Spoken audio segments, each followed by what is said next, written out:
Fund. Amanda Williams is a native Texan and Latina feminist activist from Houston. She's living in Austin now. After graduating from the University of Houston with a bachelor's degree in English literature in 2011, she worked for Planned Parenthood of Gulf Coast in public affairs until going back to school to get a master's in political social work. Amanda worked the 83rd Texas legislative session as a policy analyst for the Legislative Study Group in 2013 and went on to work for a federally qualified health center doing women's health advocacy and policy work. She was formerly the program manager of SHIFT, focusing on ending abortion stigma. We're gonna bring up Amanda, represent for abortion funds.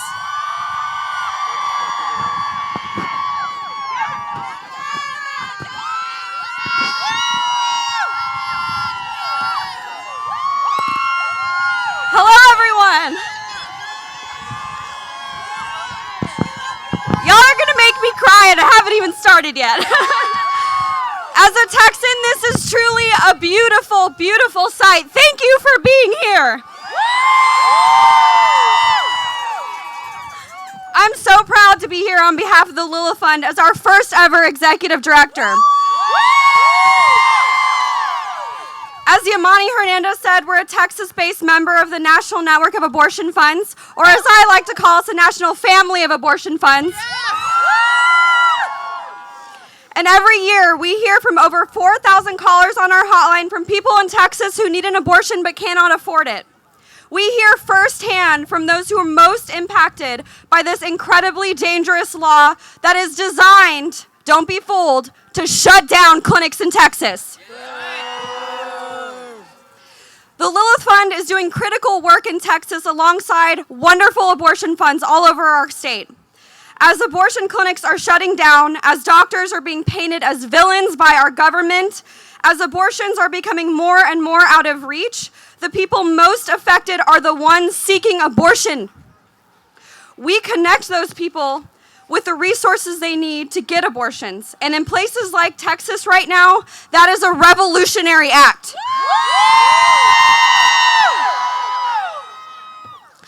The Lilith Fund and abortion funds help pay for abortions, and we do it proudly.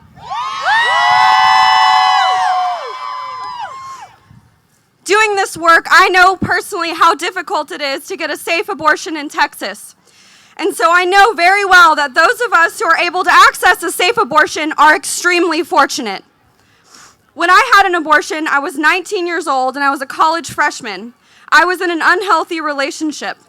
And I knew the moment that I was pregnant, I was not ready or willing to become a parent. Though that was an easy decision for me, it was still a difficult and stressful moment in my life. I didn't tell my parents. My partner and I had to borrow money from others, and things in my relationship took a turn for the worst.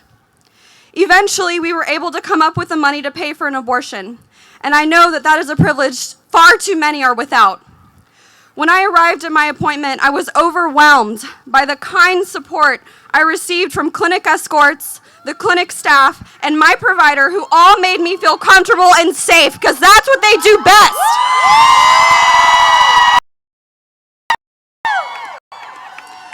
And after my abortion, I felt immediate relief. I felt like I could finally breathe again. The only regret I have about my experience is not telling my mother about it sooner. I was afraid that she would be disappointed in me, that I had let her down, or that I would seem different in her eyes. But when I finally told her the night after my abortion, she looked at me in the eyes and she said, "Mija, why didn't you tell me? I would have gone with you."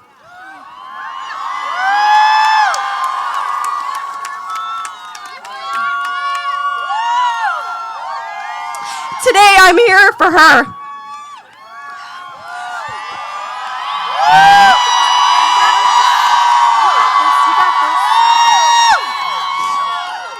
I remember asking myself, why didn't I tell her? Why didn't I feel comfortable enough to tell my own mother what I was going through? And now, several years after my abortion, I can finally tell this story in front of all of you.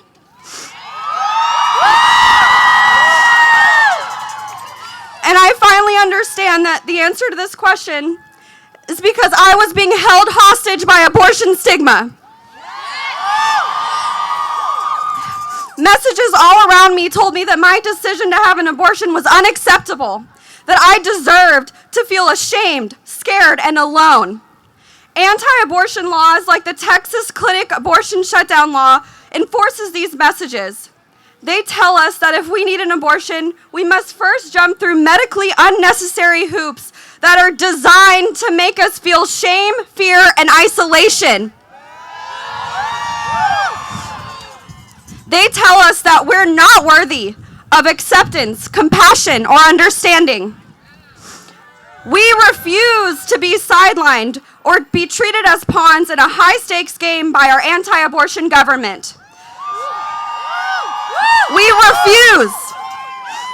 The people who suffer for it the most are the ones who call our hotlines. They are poor. They are people of color. They live in rural communities. They are facing documentation and language barriers. They're people with disabilities. They're LGBTQ people. They're Native, Indigenous, and they are worthy.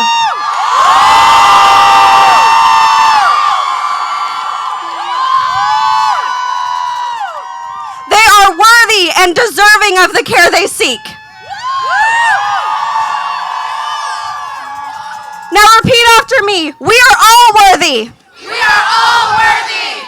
We are not alone. We are not alone. And we should not be ashamed. We should not be ashamed. My abortion changed my life for the better. Saying this aloud feels like a radical act, but it shouldn't be.